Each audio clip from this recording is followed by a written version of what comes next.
బడ్జెట్కు సంబంధించిన కేటాయింపులపై ఆర్థిక శాఖకు నివేదిక ఇచ్చామని హోంమంత్రి అనిత చెప్పారు. పోలీస్ శాఖలో వివిధ కేటాయింపులపై ఆర్థిక మంత్రితో చర్చ జరిగిందని అన్నారు. ఇటువంటి మీటింగులు గత ప్రభుత్వంలో ఎప్పుడూ జరగలేదని హోంమంత్రి అనిత అంటున్నారు.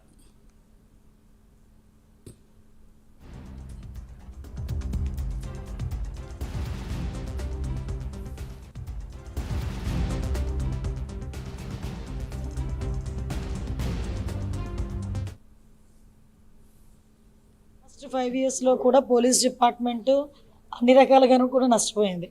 అంటే వాళ్ళకి minimum finger print authentication system దగ్గర నుంచి సీసీ కెమెరాల మెయింటెనెన్స్ కూడా ఏమీ లేకుండా పోయినాయి. ఈవెన్ దో ఈరోజు పోలీస్ స్టేషన్స్ కూడా చాలా కండెమ్ పొజిషన్స్లో ఉన్నాయి. సో వీటన్నిటి మీద కూడా ఒక ఛాలెంజింగ్ పొజిషన్ ఈరోజు బడ్జెట్ అన్నది పోలీస్ డిపార్ట్మెంట్కి పెట్టడం అన్నది వెరీ ఛాలెంజింగ్ పొజిషన్.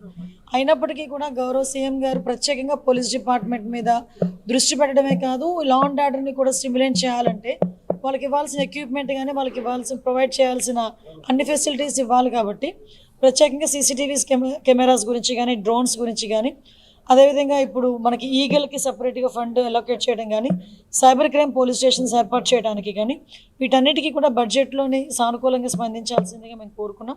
అదే విషయాన్ని ఈరోజు మేము పర్టికులర్గా ఈరోజు ఫైనాన్స్ మినిస్టర్ గారి దగ్గర కూడా కూర్చున్నాం. నాకు తెలిసి ఈ లాస్ట్ 5 ఇయర్స్లో ఇటువంటి మీటింగ్ జరిగి ఉండదు.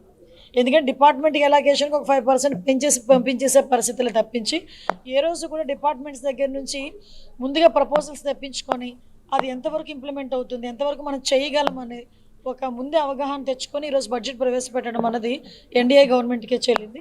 ఈ విషయంలో బడ్జెట్ కూడా మ్యాక్సిమం ఈరోజు ఆక్టోపస్ దగ్గర నుంచి, గ్రేహౌండ్స్ దగ్గర నుంచి మనం ఏర్పాటు చేసుకోవాలి, గ్రేహౌండ్స్ని మనం నిర్మించుకోవాలి. ఇవన్నీ కూడా న్యూ ఛాలెంజెస్ అన్నీ ఉన్నాయి. ఆ ఛాలెంజెస్ అన్నింటినీ కూడా మనం అందరం కూడా పూర్తి చేయాలనే ఉద్దేశంతోనే ఈరోజు బడ్జెట్ మీటింగ్ కూడా కొనసాగింది.